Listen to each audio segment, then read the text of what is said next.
मोदी सरकार ने दिया एकनाथ शिंदे को बहुत बड़ा तोहफा, उद्धव ठाकरे को लगा करारा झटका। केंद्र की नरेंद्र मोदी सरकार ने अपने कार्यकाल के 9 साल पूरे कर लिए हैं। आगामी लोकसभा चुनाव में मात्र 1 साल का ही अब समय बचा है। ऐसे में मंत्रिमंडल का विस्तार किया जा सकता है। मोदी सरकार 2 में सिर्फ एक बार ही कैबिनेट का विस्तार हुआ।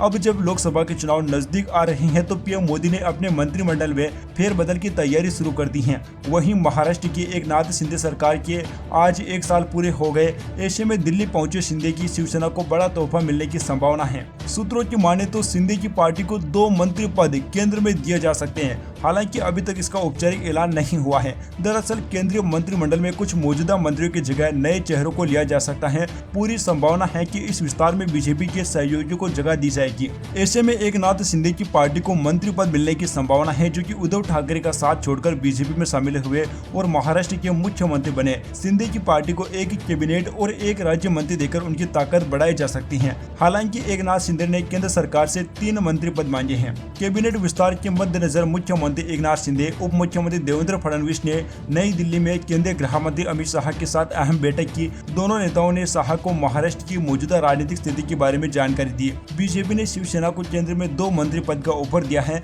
लेकिन समझा जाता है कि शिवसेना ने 3 मंत्री पद की मांग की है। दोस्तों, आपको बताना चाहेंगे शिंदे और फडणवीस की सरकार को 1 साल पूरा हो चुका है। अब तक कई सर्वे में उद्धव ठाकरे का ग्रुप शिंदे की शिवसेना से आगे नजर आ रहा है। इसीलिए बीजेपी का केंद्रीय नेतृत्व शिवसेना को ताकत देने की कोशिश कर रहा है। आने वाले महीनों में स्थानीय निकायों के चुनाव हैं। ऐसे में अगर शिंदे को केंद्र की सत्ता में हिस्सेदारी मिलती है तो इसका नतीजा भी चुनाव में देखने को मिल सकता है। Subscribe now and press the bell icon.